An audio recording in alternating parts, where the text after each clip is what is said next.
Bueno, muy bien, seguimos con más MBD Noticias, segundo bloque, y lo habíamos anunciado antes de la pausa. Este fin de semana la Federación Nacional de Profesores de Enseñanza Secundaria realizó 2 jornadas de formación y reflexión en género, entre otras cosas. La actividad buscó debatir y reflexionar en torno a temáticas como la agenda de derechos, la violencia en ámbitos educativos y también los intrafamiliares, las masculinidades, entre otros tópicos que se estuvieron analizando allí. Para conocer más detalles de lo que pasó este fin de semana, estamos recibiendo ya a Gabriela Bonilla, que, bueno, es oriunda de Costa Rica, está por estas horas, por esta acá, integrante de la Internacional de Educación y además, bueno, que cuenta con una amplia trayectoria a nivel educativo. Buen día, bienvenida, gracias por estar. Gracias, Josema. Buenos días, ¿qué tal? Un gustazo. ¿Cómo estuvo esta actividad del fin de semana?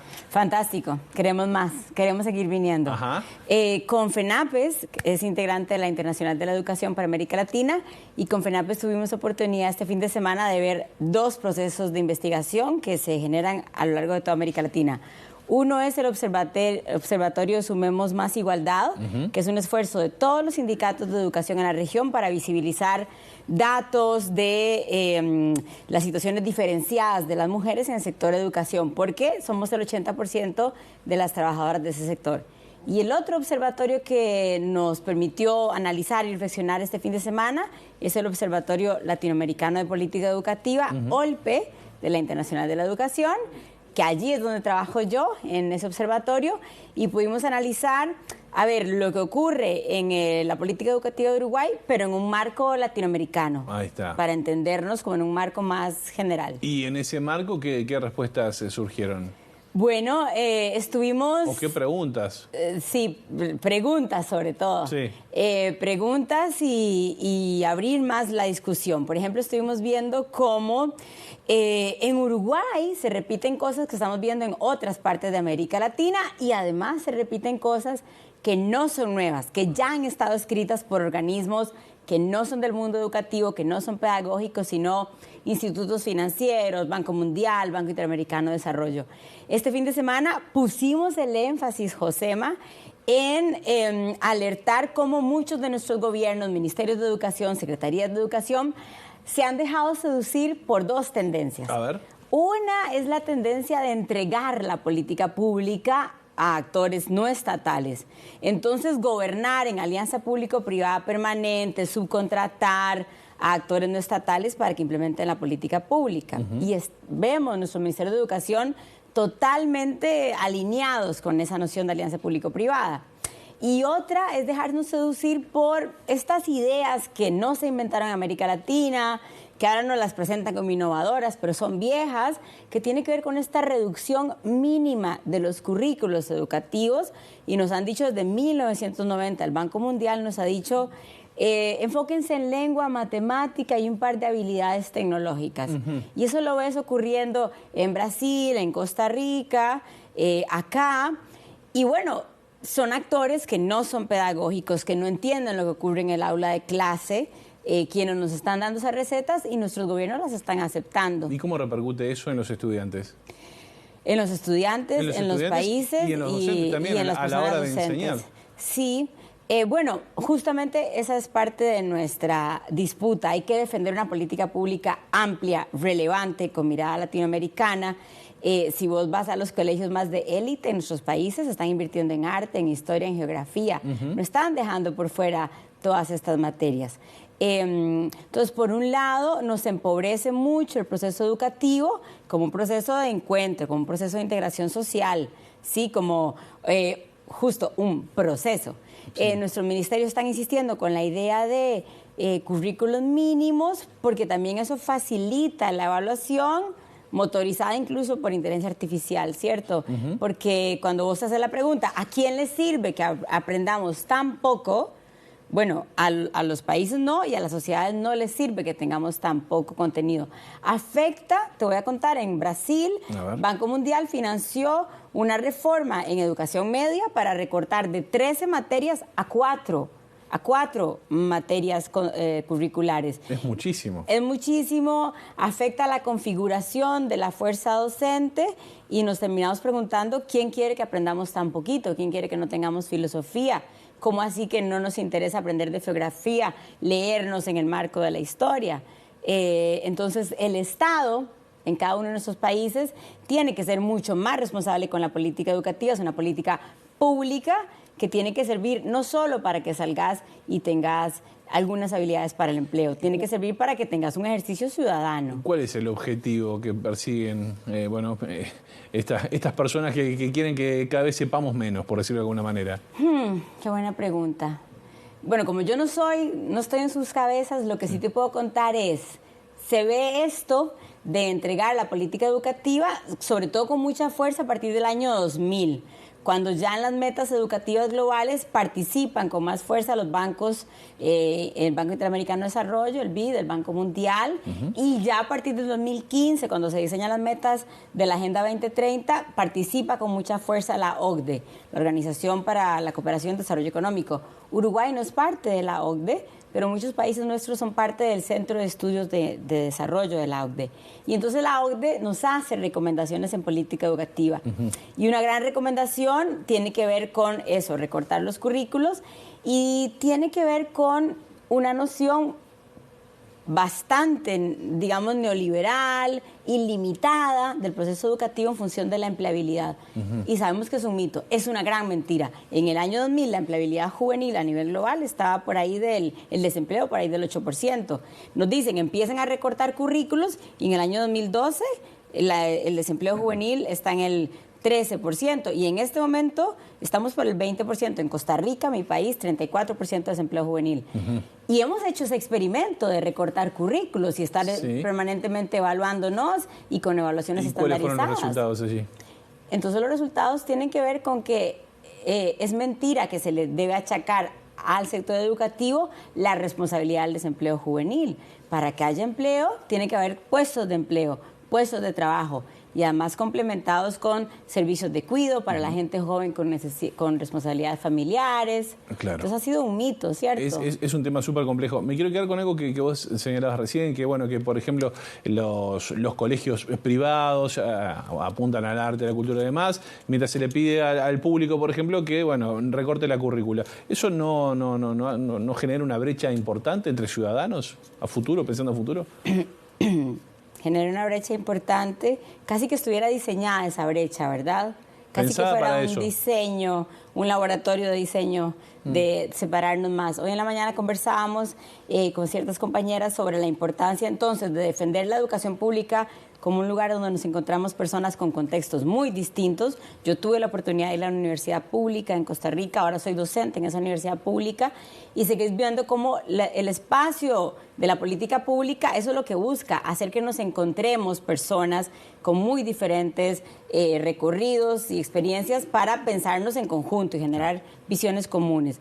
Entonces, estas divisiones que se quieren crear se pueden superar, y la política pública está ahí siempre para eso, porque incluso aunque no nazcamos con los iguales condiciones materiales, la política pública tiene el mandato de hacernos cada vez más iguales y más cercanas de equiparar, y cercanos. de alguna manera. Sí, ese es el mandato de la política pública. Sí. Sí. Pero bueno, es un tema súper complejo. En el marco de estas nuevas ideas, acá en Uruguay se comenzó a implementar una transformación educativa por parte de las autoridades de gobierno de la educación. ¿Este tema se analizó este fin de semana allí? Sí, lo hemos analizado, incluso en el observatorio hemos venido monitoreando, porque en Uruguay esta presencia de alianzas público-privadas, esta presencia de grupos no estatales, de think tanks, de laboratorios, es fuerte. Y lo que hemos visto es esta transformación educativa nos recuerda muchísimo a documentos del Banco Mundial de 1990, donde ya decía lengua, matemática, evaluación estandarizada para docentes, currículos mínimos. Lo volvimos a ver en el informe del Banco Mundial Aprender 2017, lo vemos en las recomendaciones que la hace la OCDE, en una copublicación con el INED, con el Instituto Nacional de Evaluación Educativa aquí en Uruguay. Y también nos recuerda mucho al libro blanco de este think tank Edu21. Es decir, no son cosas nuevas, lo que pasa es que son cosas más bien muy repetidas, que te digo, Josema, son experimentos que ya nos demostraron que fallaron. Ahora, si fallaron, ¿por qué se insiste en la necesidad de implementarlos a sí. como dé lugar? Sí, porque esto generó acá en la previa mucha polémica a nivel docente, a nivel de las autoridades de educación.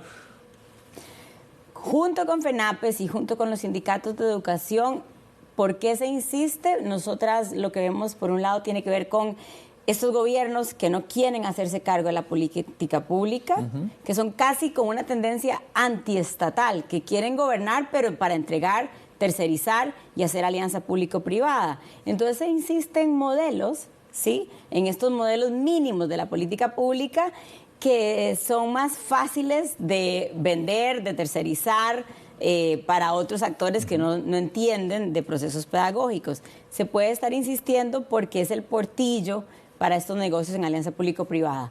¿Se puede decir que es una privatización solapada?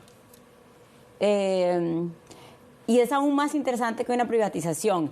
Es el clúster de negocios, una red de negocios permanente de actores no estatales, pero que se juega dentro de la política pública, que se juega con fondos públicos, y son nuestros gobiernos en América Latina usando recursos públicos para una serie de experimentos, ¿sí?, que terminan por destruir y debilitar el sistema público educativo.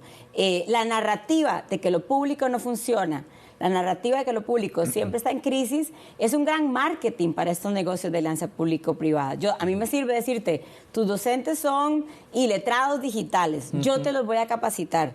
Tus docentes no se pudieron certificar, salieron todos muy mal. Yo te voy a vender estos cursos de equiparación y luego les hago la prueba. Claro, hay un gran negocio detrás del sector educativo y los gobiernos que sigan sin querer hacerse cargo de la política pública van a seguir fortaleciendo estos procesos de alianza público-privada. Sin embargo, por ejemplo, los números de la UDELAR hablan las claras que, bueno, sigue creciendo el interés de las personas de acercarse a estudiar en el ámbito público.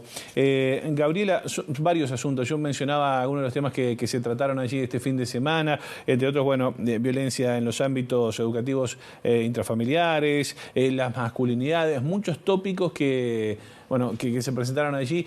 ¿Qué consultas hacían los docentes en materia de esto, más allá de lo que venimos hablando? Sí, es hermoso el momento en el que estamos viviendo cuando tenemos oportunidades de reflexionar. Además, un aplauso al sector sindical que abra estas discusiones sobre identidades, sobre cómo hacer un proceso de mucha más contención dentro de las aulas de clase. Por eso es muy curioso cuando alguien te dice lengua y matemática, vos decís, nunca has estado en un aula de clase. En un aula de clase pasan cientos de cosas que tienen que ver con cómo aprendemos a dialogar, cómo aprendemos a escuchar, qué necesitan nuestros estudiantes después de la pandemia, qué pasó con sus hogares, con sus familias. Muchas de las discusiones tienen que ver con cómo aprendemos, mira, desde términos para entender mejor a nuestros estudiantes, hasta habilidades, herramientas críticas para ayudar a los estudiantes a relacionarse, por ejemplo, en este momento de era digital, ¿sí? Mucho de lo que tiene que ver con construir herramientas de participación, de intercambio, de encuentro. Hablábamos mucho también de, hemos avanzado hacia sociedades donde nos distribuimos mejor las tareas del hogar, las responsabilidades familiares, cómo seguir avanzando en eso, libres de prejuicios. Y las nuevas masculinidades también tenían que ver con la discusión de... Hay unos modelos de sociedad que no nos funcionan ni a las mujeres ni a los hombres. A ustedes, los hombres, no les sirve lo que les pide un modelo y a nosotras tampoco nos sirve. Entonces, entre todas y todos, ir deconstruyendo eso, saber que no va a ser fácil y encontrar formas de existencia mucho más igualitarias. ¿Qué te dejó a título personal esta jornada de reflexión? Digo, tenés una amplia trayectoria a propósito del tema, pero ¿qué te llevas de acá de Uruguay? Mira, es maravilloso porque las personas que están en FENAPES son personas que están en aula de clase. Entonces, todo lo que hablamos tiene que ver con lo que está ocurriendo en este día a día dentro del aula de clase. Me llevo que hay un gran compromiso del sector educativo, de las personas trabajadoras de la educación, con las y los estudiantes. Entonces, esta preocupación que yo tengo cuando leo documentos, cuando veo la transformación educativa, cuando leo la ley de la LUC, esa preocupación se me va bajando porque veo personas trabajadoras con muchísima conciencia de la realidad, del contexto uruguayo y con mucho compromiso por seguir trabajando y defendiendo los derechos de sus estudiantes. Bien, bien. Bueno, esta charla siempre nos quedan con gusto a poco, así que vamos a dejarla a cuenta de más. Gabriela Bonilla, muchas gracias por estos minutos aquí en MB Noticias. Gracias, Josema. ¿Te trataron bien los uruguayos? Me están tratando bastante bien. Perfecto. Sí, yo que soy una maniática, sí quisiera invitarles a que vean el Observatorio Latinoamericano de Política Educativa. Una serie de discusiones muy interesantes están allí. Sí. Bien, bien. Bueno, nos quedamos con esa tarea. Muchas gracias. Gracias.